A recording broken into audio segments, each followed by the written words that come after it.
Today I'm going to give you 15 sneaky starts for Week 16. These are players that are not expected to go off, but they are ancillary jabroni players that have something in their matchup that could allow them to exceed expectations. This could help you set your lineups this week, but could mostly help you in DFS if you're setting lineups in tournaments with max entries. So if you got to set 150 lineups or more, some of these plays might be good for you on a small distribution. But let's get this started. Let's look at the first game here on the Saturday slate, the Christmas Eve slate. We're going to look at the Atlanta Falcons at the Baltimore Ravens. Here we have a 34.5 over-under slated, so it's supposed to be a low-scoring game. Devin Duvernay's out for the season, so let's look at Deshaun Jackson. He is a best ball DFS guy throughout his whole career, a splash play wide receiver, and he's like that now with the Ravens. He leads the team with 3 deep targets over the last 3 games.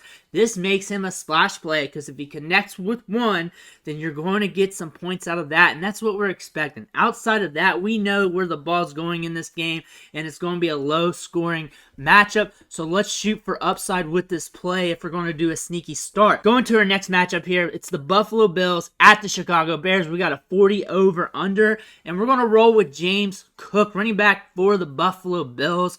Look for him to catch some balls out of the backfield. Chicago's kind of tough against the pass, so they may wheel some targets out to him. He's also been getting a lot of looks lately. The next game we're going to talk about is the Cincinnati Bengals at the New England Patriots. We got a 41.5 over-under on this one as well. Let's get sneaky here with the Patriots, and let's look at Tyquan Thornton. He's got deep speed. He can get you yards after the catch. Second on team with 7 targets in his last 3 games. He's questionable, though, with a knee injury, but when you look at both these teams, you kind of know where the ball's going, especially on the Cincinnati side. So if he's in and is playing, getting snaps, then there's a chance he could exceed expectations. I'm excited for this next game. It's the Detroit Lions at the Carolina Panthers. We got a 43.5 over-under, a very low over-under for this matchup. It could break one way or the other. We're going to go with Old Faithful here and roll with Jameson Williams, mainly because he's a splash play, deep threat. I don't expect anyone to start him in their fantasy playoffs, but he's a guy that you look for in DFS, especially in those max entry tournaments where you're just trying to get contrarian with a few of your lineups. Another fun matchup we're looking at here is the Houston Texans at the Tennessee Titans. We got 35.5 over-under, and Brandon Cooks is coming back. I don't see many people wanting to start him. We also have Chris Moore, questionable with a foot injury, so by default, Cooks might be getting more targets than what you're looking for, so he could be a good play this week. Looking at the New York Giants at the Minnesota Vikings with a 48 over-under, we might be looking at a high-scoring game here. And who I really want to play here as a sneaky start that not many people are thinking about is Richie James, wide receiver of the Giants. In his last 3 games, he's averaging 47 snaps per game, has 17 targets, and a 78.6% route participation rate.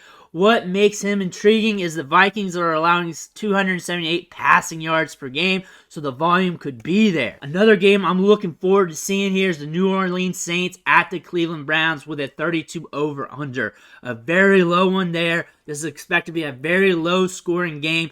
Nick Chubb's been banged up with an ankle injury, so you may want to roll with Kareem Hunt as a flex play, as a sneaky option, because he might be getting more touches than what we're expecting. Nothing's guaranteed here. For all we know, Nick Chubb could be all right, and he could get a boatload of touches, but with the gamble here, you may want to roll with Kareem Hunt. We have another fun matchup with the Seattle Seahawks at the Kansas City Chiefs, 49.5 over-under, and with Tyler Lockett out, let's roll with Marquise Goodwin, wide receiver for Seattle. Goodwin is a deep threat, should get some deep targets, saw 5 targets last week. Volume should increase, and the Chiefs are allowing 235 passing yards per game, and their offense should be able to push Seattle's offense as well. The next game we're going to look at here is the Washington Commanders at the San Francisco 49ers. In this game, we got a 49.5 over-under. As a sneaky play nobody's thinking about is Jawan Jennings, wide receiver of the 49ers. We can see his role expand, especially with issues with Deebo Samuel. Washington is tough against the run game and the pass game, so it's hard to really go with anybody in this game as a guaranteed start. But since by default We know where Washington's pushing the ball to, especially in the passing game. We know where San Francisco really is pushing the ball at, especially with Christian McCaffrey and company. So as a sneaky play, Juwan Jennings is really the sneaky option by default. We have a big divisional matchup that we have to keep an eye on this weekend, and that's the Philadelphia Eagles at the Dallas Cowboys. And in this game, we have 46.5 over under. Big time issues with Jalen Hurts out. This could impact the flow of the game, but we're going to look at the Cowboys side here. Let's look at Michael Gallup, wide receiver of the Cowboys. Philly's tough against the pass, but with Hurts out, Dallas may have a little bit more run with the ball this game, and Gallup could get some ancillary targets, which could boost his fantasy production. We're not expecting it, but we're just seeing who could exceed the expectations. Remember that. Moving on to the next matchup here, we got the Raiders at the Steelers, 38.5 over under. This is going to be an ugly matchup, and we know where the ball is going to. Let's look at Jalen Warren here, running back for the Steelers. Scored a touchdown last week. Is getting some volume. It is the Najee Harris show right now when it comes to touches, but Warren's getting enough to be a sneaky play if he crosses the goal line, if he gets a few checkdowns. Now it's time to move to the Christmas slate here, our Sunday games, and we got 3 of them. And the first game we're going to look at is the Green Bay Packers and the Miami Dolphins. We have a 50 over under,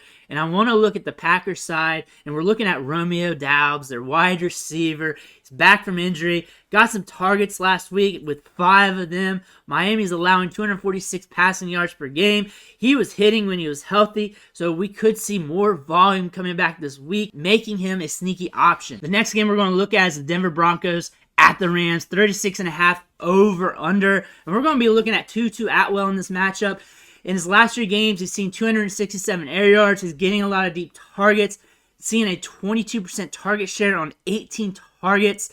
This matchup's ugly. We got a lot of ugly matchups this week, but all he needs to do is connect on a couple deep balls, and we're in the money with Tutu Atwell. To finish off the Sunday slate, we're looking at the Tampa Bay Buccaneers at the Arizona Cardinals. We got 40.5 over under.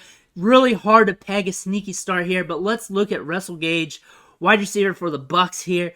With Julio Jones out, he saw a 62% snap share. Julio Jones could be out again. He's probable, so keep an eye on him. But Arizona is allowing 243 passing yards per game. Tampa Bay leads the league in pass attempts, so we're just chasing the volume here. For the Monday night game, we're going to be looking at the Chargers at the Colts with a 40.5 over under, and we're just going to ride Nick Foles. And really because he's Big Dick Nick, but for real, he's got a decent matchup here. Chargers could push the offense. He can sling the rock a little bit. He does have some weapons. You can run on the Chargers a little bit, so the chains could be moving for him, which could equate to fantasy points, making him a decent, sneaky start. But let me know in the comments who you're starting this week that you do not want to start, but you have to. Who's that guy you're just plugging in there, closing your eyes, and seeing what happens? Who's your trick play this week or your contrarian option in some of your DFS lineups that you're rolling out? Just trying to be different in your tournaments just so you can capitalize on the upside. Make sure you hit that subscribe button on the way out. I'm here to help you set lineups, pick up players, and everything else. Again, I want to thank you. I'll catch you on the next video.